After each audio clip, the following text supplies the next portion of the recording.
Breaking news చూస్తున్నారు. India Pakistan మధ్య tension వాతావరణం పెరుగుతోంది. కశ్మీర్లో దాడిని ఖండిస్తున్నాయి ప్రపంచ దేశాలు. ప్రపంచం ముందు ఏకాకిగా మారిపోతోంది పాకిస్తాన్. భారత్ తీసుకునే చర్యలకు మద్దతు పలికింది అమెరికా. ఇండియన్స్ కి పూర్తి మద్దతు ఉంటుందంటే చెప్పుకొచ్చింది అమెరికా. దానికి సంబంధించిన బిగ్ బ్రేకింగ్ న్యూస్ చూస్తున్నారు. జైపూర్లో ల్యాండ్ అయింది యుఎస్ ఎయిర్ ఫోర్స్ విమానం. 1971, 1999 యుద్ధ సమయాల్లో పాక్కు అమెరికా మద్దతు నిలిచింది. గత సందర్భాలకు పూర్తి భిన్నంగా ప్రస్తుత పరిస్థితులు ఉన్నాయా అంటే అవునన్న మాట వినిపిస్తోంది. భారత్ను దూరం చేసుకోవడానికి సిద్ధంగా లేమో అంటూ చెప్పుకొచ్చాడు ట్రంప్.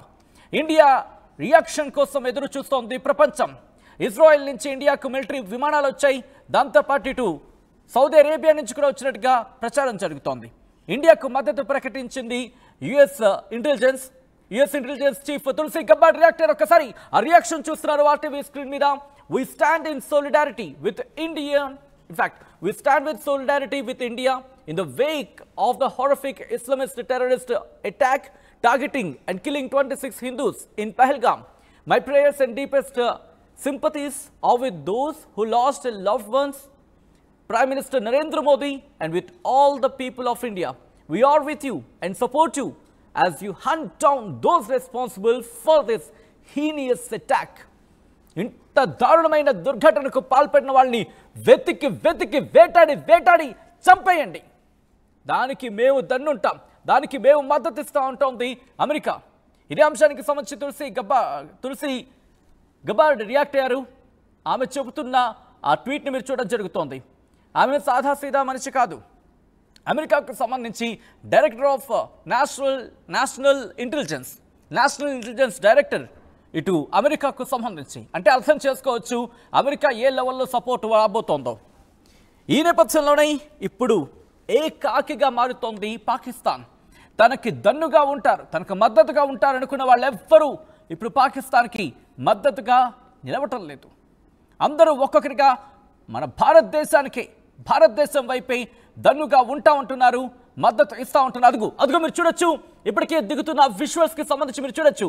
జైపూర్కి చేరుకున్న సందర్భం ఇటు అమెరికా నుంచి, ఇజ్రాయెల్ నుంచి, దాంతోపాటు బహుశా ఖతర్ కావచ్చు లేకపోతే సౌదీ అరేబియా కావచ్చు, సబ్జెక్టు కరెక్షన్ అక్కడ. సో మొత్తంగా అయితే మాత్రం ఒక్కొక్కరు కూడా మద్దతుగా తమ విమానాలని పంపిస్తున్నారు, తమ సపోర్ట్ని తమ మద్దతును వినిపిస్తున్న పరిస్థితి ఉంది. ఇటు వైమానిక పరంగా భారత్ను మరింత దృఢం చేయడం జరుగుతోంది. ప్రపంచ దేశాలు పాకిస్తాన్ ఏకాకిగా మారిపోయింది. కెలుక్కున్నావుగా, కెలకక భారత్నే కెలికావు. నీకు ఎప్పుడో చెప్పాం, వద్దురా ఎన్రా బాబు అంటే ఎనలేదే, అనుభవించు. ఇప్పుడు ప్రపంచ దేశాలు ఎదురు చూస్తున్నాయి. భారత్ ఏం చెప్పబోతోంది, భారత్ ఎటువంటి సమాధానం ఇవ్వబోతోంది. ఇన్నాళ్ళు ఒకెత్తు, ఇప్పుడు ఒకెత్తు. ఇన్నాళ్ళు నువ్వు దాడి చేస్తే తిరిగి ఎదురు దాడికి సంబంధించి మాట్లాడుకున్న పక్షం మాత్రమే. అంతకుముందు ఇంకా ఘోరం అంటూ చర్చ జరిగిన సందర్భాలు కూడా ఉన్నాయి. కానీ ఇప్పుడు అలా కాదు.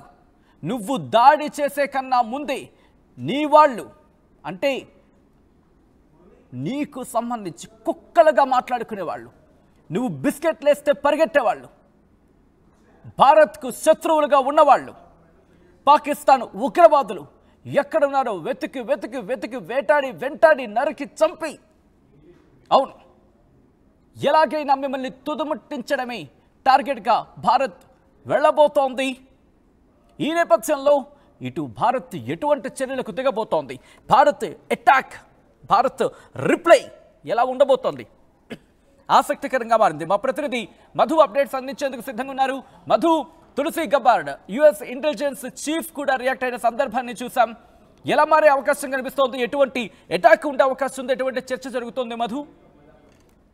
ఇండియాకు పూర్తిగా మద్దతు ప్రకటించారు అమెరికాకు సంబంధించిన ఇంటెలిజెన్స్ చీఫ్ తులసి గబ్బార్డ్. ఇవి ఒక్కడే కాదు, అగ్రదేశాలకు సంబంధించినటువంటి అందరూ నేతలు స్పందిస్తా ఉన్నారు. ఆల్రెడీ ట్రంప్ కూడా పూర్తి మద్దతు ప్రకటించారు. భారత్ తీసుకోబోయే అన్ని నిర్ణయాలకు మద్దతుగా అమెరికా ఉంటుంది, నిలబడుతుంది వెంట అంటూ స్టేట్మెంట్ చేశారు. కొద్దిసేపటి క్రితం ఇటలీ ప్రధాని మెలానియా కూడా స్టేట్మెంట్ చేశారు. మోదీకి పూర్తి స్థాయిలో మద్దతు తెలుపుతాం, ఏం చర్యలు తీసుకున్నా అండగా ఉంటాం, అన్ని రకాల సహకారాలు అందిస్తామంటూ ఇటలీకి సంబంధించినటువంటి ప్రధాని కూడా స్టేట్మెంట్ చేశారు. ఇలా ఒక్క దేశం కాదు, ప్రపంచ దేశాలన్నీ కూడా దాదాపు సౌదీ అరేబియా లాంటి దేశాల నుంచి మొదలు పెడితే ముస్లిం కంట్రీస్ గా ఉన్నటువంటి దేశాలు కూడా మద్దతు తెలుపుతా ఉన్నాయి. అయితే ఇండియా పాక్ మధ్య రోజు రోజుకి గంటకి నిమిషానికి ఒక టెన్షన్ వాతావరణం పెరుగుతూ పోతా ఉంది. ఉద్రిక్త పరిస్థితులు ఉన్నాయి ఇరు దేశాల మధ్య. ఏ క్షణంలోనైనా యుద్ధం ప్రారంభమయ్యే సిచ్యువేషన్ కనిపిస్తా ఉంది. సీజ్ ఫైర్ ఒప్పందాన్ని కూడా భారత్ రద్దు చేసుకుంది. మోదీ దాన్ని రద్దు చేస్తూ నిర్ణయం తీసుకోవడం జరిగింది. సో ప్రస్తుతం ప్రపంచం ముందు ఒంటరిగా నిలిచిపోయింది పాకిస్తాన్. ఇప్పటికే ఆర్థిక సంక్షోభం, ఆరోగ్య సంక్షోభం, తర్వాత ఆహార సంక్షోభంతో ఉన్నటువంటి పాకిస్తాన్ పూర్తి స్థాయిలో రేపు ఫ్యూచర్ లో అన్ని రకాల సంక్షోభానికి తలెత్తేటువంటి పరిస్థితి ఉంది. సో భారత్ తో పెట్టుకుంటే అది కూడా ప్రపంచమంతా వ్యతిరేకిస్తున్నటువంటి ఉగ్రవాదాన్ని పెంచి పోషిస్తున్నటువంటి దాంతో ఇలాంటి అత్యంత అమానవీయ చర్యలకు పాల్పడుతున్న పాకిస్తాన్ తగిన మూల్యం చెల్లించుకునే సిచ్యువేషన్ కనిపిస్తా ఉంది. త్వరలోనే భారత్ తీసుకునే చర్యలతో పూర్తి స్థాయిలో పాకిస్తాన్ నిర్వీర్యమయ్యే సిచ్యువేషన్ కనిపిస్తా ఉంది. కానీ మధు, ఇటు ప్రపంచ దేశాలన్నీ చెబుతున్నా ఎందుకు పాకిస్తాన్ కు వెలగటం లేదు, ఎందుకు బుద్ధి రావటం లేదు?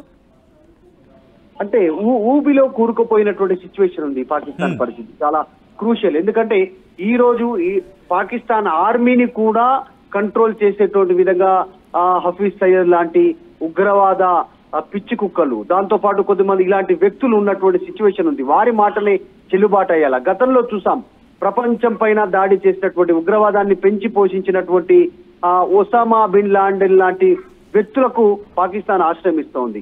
భారత్ లో బాంబే లాంటి ఇచ్చినటువంటి సిచ్యువేషన్, భారత్ లో బాంబే వరుస బాంబ్ బ్లాస్ట్లకు పాల్పడినటువంటి దావూద్ ఇబ్రహీం లాంటి అత్యంత నరరూప రాక్షసుడు అయినటువంటి తనకి పాకిస్తాన్ లోనే ఆశ్రయం ఇస్తున్నటువంటి పరిస్థితి. ఒక్కరు కాదు సచిన్, మనం మాట్లాడుకుంటే మొత్తం ప్రపంచ దేశాలలో ఉన్నటువంటి మారణ హోమానికి కారణమైనటువంటి అనేక మందికి పాకిస్తాన్ ఆశ్రయం ఇస్తా ఉంది. సో ఇదే పాకిస్తాన్ కి ఈ రోజు మరణ శాసనంగా మారే పరిస్థితి ఉంది. ఎందుకంటే ప్రపంచ దేశాలన్నీ అభివృద్ధి వైపు పయనిస్తున్న నేపథ్యంలో ఇంట్రెస్టింగ్ మీరు అన్నట్టుగా ప్రపంచ దేశాలన్నీ ఒక ఎత్తు అయితే కనుక అమెరికాకు సంబంధించి అఫ్ కోర్స్ అమెరికా తన రక్షణ రంగంలో మిగిలిన దేశాలకే తన రక్షణ వ్యవస్థను పంపించింది. ఇప్పటికీ ఇజ్రాయెల్కి సంబంధించి సపోర్ట్గా ఉన్నది. అమెరికా అంటూ చర్చ జరుగుతూ ఉంటుంది. దాంతోపాటు ఆఫ్ఘనిస్తాన్లో టెస్ట్ వేసుకు వచ్చిన సందర్భాలు అప్పట్లో మాట్లాడుకున్న సందర్భం కావచ్చు. ఇలా అనేక పర్యాయాలు వివిధ దేశాల్లో తన సైన్యాన్ని దించి, అంటే అంత కెపాసిటీ ఉన్న అమెరికా ఈరోజు భారత్కు దన్నుగా నిలుస్తున్న సందర్భంలో ఆ మాట వింటే పాకిస్తాన్ ఆగాలిగా. కానీ ఎందుకు ఏదో అంటారు కదా, మేకపోతు గాంభీర్యం అంటూ ఉంటారు కదా, ఎందుకు అటువంటి చర్యలకు దిగుతోంది? ఎగ్జాక్ట్లీ, నిజంగానే అదే ఆశ్చర్యంగా ఉంది. ఒకే ఒక కారణంతో వారిని ప్రోత్సహిస్తున్నటువంటి వారు ఎవరో తెలియదు, ఆర్థికంగా సహాయకం చేస్తున్నటువంటి వారు ఎవరో తెలియదు. ఎందుకంటే ఈ రీసెంట్ గా అమెరికా కూడా ఆర్థిక సహాయాన్ని ఇవ్వడానికి కూడా ఆపేసింది. పాకిస్తాన్ కి సంబంధించి చాలా స్పష్టంగా చెప్పింది, మీకు డబ్బులు ఇవ్వము అనేటువంటిది మొహం మీదే చెప్పినటువంటి పరిస్థితి. కానీ ఏకైక దేశం ఆర్థికంగా ఉన్నటువంటిది అప్పుల రూపంలో కాదు, ఇంకా ఇతర రూపంలో చైనా మాత్రమే పాకిస్తాన్ కు మద్దతు ఉంది. తర్వాత కొన్ని ఇస్లామిక్ కంట్రీస్ వివిధ రూపాల్లో వారికి డబ్బులు చేరవేస్తున్నాయి, ఆయుధాలు చేరవేస్తున్నాయి. ఇంత జరుగుతున్నప్పటికీ కూడా అసలు నిజంగా ఈ రోజు ప్రపంచంలో భారత్ పెద్దన్న పాత్ర పోషిస్తుంది. నరేంద్ర మోదీ ప్రధానిగా అయినప్పటి నుంచి భారత ఖ్యాతి ప్రపంచం మాట్లాడుకుంటుంది. నిజంగా ఆయన విదేశీ టూర్లు వరుసగా విదేశాలలో ఆయన చేసినటువంటి టూర్లతోనే ఈ రోజు దౌత్యం ఈ రోజు అది రిఫ్లెక్ట్ అవుతా ఉంది. ఈ రోజు కనిపిస్తా ఉంది దాని సంబంధించినటువంటి ప్రభావం. ప్రపంచ దేశాలన్నీ కూడా భారత్ తీసుకుంటున్నటువంటి నిర్ణయాలకు వన్ లైన్ సింగిల్ లైన్ లో అదే మీరు అన్నట్టుగా ఇటు చిన్న దేశాన్ని ఆఫ్ఘనిస్తాన్ పాకిస్తాన్ పక్కనే ఉంది. పాకిస్తాన్లోనే పుట్టి పాకిస్తాన్లో పెరిగిన తాలిబాన్స్ లాంటి సంస్థలకు సంబంధించి మాట్లాడుకునే సందర్భంలో ఆ తాలిబాన్కి సంబంధించి వాళ్ళు కూడా ఈరోజు తాలిబాన్ ప్రభుత్వం ఆఫ్ఘన్కి సంబంధించి వాళ్ళు కూడా ఈరోజు భారత్కి అండగా నిలిచారు. ఈరోజు ఎగ్జాక్ట్లీ ఇప్పుడు నిజంగానే ప్రపంచ దేశాలన్నీ కూడా అంత వ్యతిరేకిస్తున్న నేపథ్యంలో భారత్ ఔదార్యత, భారత్ ప్రేమ, భారత్ కరుణ గుణం అనేటువంటిది కరోనా టైంలో కూడా కనపడింది. పాకిస్తాన్ మనకు శత్రు దేశమైన పాకిస్తాన్ అనేక దాడులకు పాల్పడిన కరోనా లాంటి విపత్కర పరిస్థితుల్లో అక్కడ ఉన్నటువంటి ఉగ్రవాదులను, అక్కడ ఉన్నటువంటి ఆర్మీని, ప్రభుత్వ కపట బుద్ధిని కాకుండా అక్కడ ఉన్నటువంటి ప్రజల గురించి భారత్ ఆలోచించింది. ఒక కరుణ హృదయంతో ఆలోచించింది, ఒక ప్రేమతో వారికి మందులు పంపిణీ చేసింది, వ్యాక్సిన్ పంపిణీ చేసింది. రీసెంట్ గా కొట్టుమిట్టాడుతున్నటువంటి పరిస్థితుల్లో ఆర్థిక ఆహార సంక్షోభం సమయంలో ఇక్కడి నుంచి గోధుమ పిండిని భారత్ పంపించినటువంటి పరిస్థితి. భారత్ పంపించిన ఆహారాన్ని తిని అక్కడ ప్రజలు ఆకలిని ఓర్చుకున్నటువంటి పరిస్థితి, ఆకలి తీర్చుకున్నటువంటి పరిస్థితి. సో ఇట్లాంటి సిచ్యువేషన్ లో భారత్ ఏ సమయంలో ఎలాంటి పాత్ర పోషించాలో అలాంటి పాత్ర పోషిస్తూ పోతా ఉంది. కానీ పాకిస్తాన్ మాత్రం ఒకటే విద్వేషంతో, ఒక మత విద్వేషంతో, మతోన్మాదంతో కేవలం ఇండియా భారత్ నే టార్గెట్ చేసుకోవడం, భారత్ లో ఉన్నటువంటి హిందువులను మాత్రమే టార్గెట్ చేసుకోవడం. అక్కడ జరిగినటువంటి తీరు మనం చూసాం. అక్కడ ప్రత్యక్షంగా చూసినటువంటి వాళ్ళు ఎంత ఆవేదన చెందారు. వాళ్ళు చూసిన వాళ్ళ కళ్ళ ముందు జరిగినటువంటి తీరు, హిందూ ముస్లిం కోనే అని ఇలా పేర్లు అడిగి షూట్ చేసినటువంటి పరిస్థితి. చనిపోయిన తర్వాత కూడా షూట్ చేశారు. ఒక వ్యక్తి 2 ఏళ్ల కూతురుంది నన్ను వదిలేయండి అనగానే మరో క్షణమే బుల్లెట్ తన తలలో దింపినటువంటి పరిస్థితి. సో ఇలాంటి ఘటనలు చోటు చేసుకున్నాయి. ఇవన్నీ చూసిన తర్వాత మీ మోడీకి చెప్పుకోండి, మీ ప్రభుత్వానికి చెప్పుకోండి అనేటువంటి మాటలు ప్రధాని మోదీని కదిలించాయి, భారతదేశ వ్యాప్తంగా ఉన్న ప్రజలందరినీ కదిలించాయి. రక్తం మరుగుతుంది భారతీయుడి రక్తం. సో ఈ సిచ్యువేషన్ లో పాకిస్తాన్ పైన అయిపోయినట్టే. అమెరికా ఆల్రెడీ యుద్ధ విమానాలు పంపుతున్నటువంటి పరిస్థితి. ఇటు ఇటలీ, ఇజ్రాయెల్, రష్యా దేశాలన్నీ కూడా పూర్తిగా వన్ లైన్ లో మద్దతు తెలుపుతా ఉన్నాయి. ఇజ్రాయెల్ కి సంబంధించినటువంటి నెతన్యాహు కూడా పూర్తి సహాయ సహకారాలు అందిస్తాం, యుద్ధంలో తోడ్పాటుగా ఉంటామనేటువంటి స్టేట్మెంట్. ఈ రోజు అమెరికా నుంచి యుద్ధ విమానం ల్యాండ్ అయినటువంటి పరిస్థితి, యుఎస్ ఎయిర్ ఫోర్స్ విమానం. సో ఏం జరుగుతుంది అనేటువంటి ప్రపంచం గమనిస్తా ఉంది. భారత్ ఏ స్టెప్ తీసుకున్నా మద్దతు ఇవ్వడానికి ప్రపంచ దేశాలు సిద్ధంగా ఉన్నాయి. సో ఇది అసలు పాకిస్తాన్ ఊహించిందా ఈ మేరకు సపోర్ట్ వస్తుందని చెప్పి? ఎగ్జాక్ట్లీ ఊహించలేదు. ఎందుకంటే గతంలో చేసినటువంటి దాడుల నేపథ్యంలో కేవలం సర్జికల్ స్ట్రైక్ రూపంలోనో, తర్వాత ఉగ్రవాదులను మట్టుబెట్టడంలోనో కేవలం ప్రకటనలకు పరిమితమైనటువంటి పరిస్థితి. కొంతమేర దౌత్యం ప్రదర్శించింది భారత్, ప్రపంచ దేశాలను దృష్టిలో పెట్టుకుని, ప్రపంచ దేశాలతో సంబంధాలను దృష్టిలో పెట్టుకుని. కానీ ఇది అత్యంత హేయమైనటువంటి చర్యగా మారింది. దానికంటే మించి ఈ రోజు మోదీ ప్రపంచంలో ఒక అగ్రనేతగా మారారు. ప్రపంచ దేశాలన్నీ మోదీని గౌరవిస్తున్నటువంటి తీరు. ఎగ్జాంపుల్ తీసుకుంటే మనం నిజంగానే సౌదీ అరేబియా వెళ్ళినటువంటి మోదీకి, ప్రధానికి అసలు యుద్ధ విమానాలతో ఆయనకు వెల్కమ్ చెప్పడం, పైగా కాన్వాయ్ ఫ్లైట్ కి అయిన ప్రయాణిస్తున్న విమానానికి కాన్వాయ్ ఇవ్వడం ఉంటే ఎగ్జాక్ట్లీ ఇచ్చినటువంటి సిచ్యువేషన్ ఇది ఈ రోజు భారత్ కు ఉన్నటువంటి ఇంపార్టెన్స్ ప్రపంచంలో. సో భారత్ తీసుకునే నిర్ణయానికి మద్దతు తెలుపుతున్నారు కాబట్టి ఇదంతా జరుగుతా ఉంది. పాకిస్తాన్ ఏ క్షణంలోనైనా మూల్యం చెల్లించుకోవడానికి సిద్ధంగా ఉండాలి. అలాంటి ముష్కరులు అమాయక ప్రజలను చంపినటువంటి వాళ్ళు, కేవలం ఒక మతాన్ని టార్గెట్ చేసుకొని, హిందూ మతాన్ని మాత్రమే టార్గెట్ చేసుకొని చంపినటువంటి సిచ్యువేషన్ ఉంది. అక్కడ కొంతమంది కాశ్మీరీ ముస్లిం స్థానికంగా ఉన్నటువంటి వారు కూడా మిస్గైడ్ చేశారు అక్కడ ఉన్నటువంటి వారి టూరిస్టులని. వాళ్ళ మాటల్లో వాళ్ళు చెప్తా ఉన్నారు బాధితులు, మేము ఇక్కడ నుంచి వెళ్ళిపోలే, ఏం చెప్దామంటే ఇది కాశ్మీరీ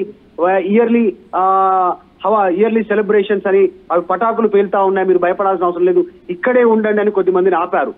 ఆపడం వల్ల వాళ్ళు చనిపోయినటువంటి పరిస్థితి. అంటే ఉగ్రవాదులు స్థానికంగా ఉన్నటువంటి కాశ్మీరీ ముస్లింస్ తో కొద్దిమందితో మమేకమయ్యారు, వారితో సమాచారం తీసుకున్న తర్వాత అక్కడికి వచ్చారు, చంపినటువంటి పరిస్థితి. సో మోదీకి చెప్పుకొని, ప్రభుత్వానికి చెప్పుకున్నటువంటి మాటలతో భారత ప్రభుత్వం చాలా సీరియస్ గా ఉంది.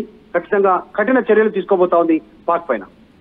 సో ఇటువంటి తరుణంలో ఇప్పుడు అమెరికా మద్దతుకు దిగింది, దాంతోపాటు ఇజ్రాయెల్కి సంబంధించి మద్దతుగా రంగంలోకి దిగిన పరిస్థితి కనిపిస్తోంది.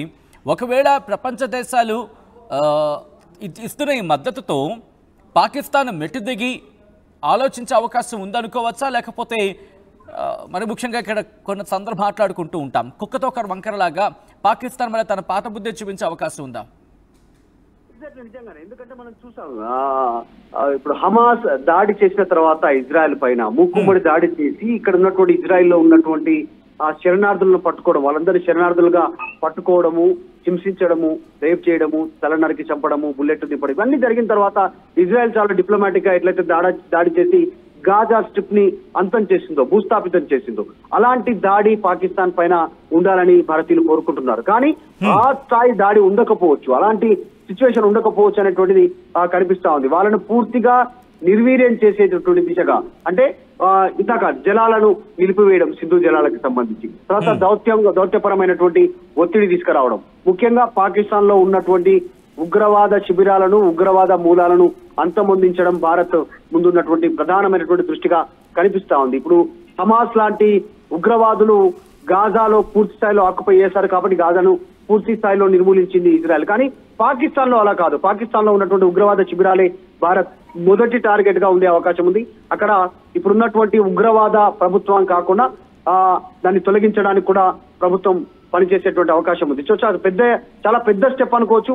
ఉగ్రవాదాన్ని ప్రతి ఒక్కరిని ఏ మూలనున్నా తొలగిస్తామనేటువంటి నిర్మూలిస్తామనేటువంటి స్టేట్మెంట్ చాలా బిగ్ స్టేట్మెంట్ మోడీ నుంచి. 10 సంవత్సరాల ఆయన కాలంలో ఇప్పుడు 3వసారి ప్రధాని అయిన తర్వాత కూడా మోడీ చేసినటువంటి స్టేట్మెంట్లలో బీహార్ గడ్డపై నుంచి చేసినటువంటి స్టేట్మెంటే ద బిగ్గెస్ట్ స్టేట్మెంట్ మోడీ చేసినటువంటి. చాలా ఆయన రోరింగ్ చాలా గర్జిస్తూ ఆయన స్టేట్మెంట్ చేశారు. ఒక సింహాలాగా ఆ స్టేజ్ నుంచి ప్రపంచ దేశాలకు అర్థమయ్యేలా ఇంగ్లీష్ లో చెప్పే ప్రయత్నం చేశారు. సో చాలా స్పష్టం సుస్పష్టం. పాకిస్తాన్ తీవ్రమైనటువంటి గడ్డు కాలం ఎదుర్కొనేటువంటి పరిస్థితి ఉంటుంది. ఫ్యూచర్ లో నిజంగా మీరు అన్నట్టు మారకపోతే పాకిస్తాన్ బుద్ధి కనుక ఇలాంటి ఉగ్రవాద మూకలను పోషిస్తున్నటువంటి పిచ్చి కుక్కలు లాంటి ఇలాంటి ఉగ్రవాద సయ్యద్ వీళ్ళందరినీ కనుక పక్కన పెట్టకపోతే తీవ్ర మూల్యం చెల్లించుకునే పరిస్థితి ఉంది. రైట్ మధు, మొత్తంగా అయితే మాత్రం ఇటు ప్రపంచ వ్యాప్తంగా భారత్కు మద్దతు పెరుగుతోంది.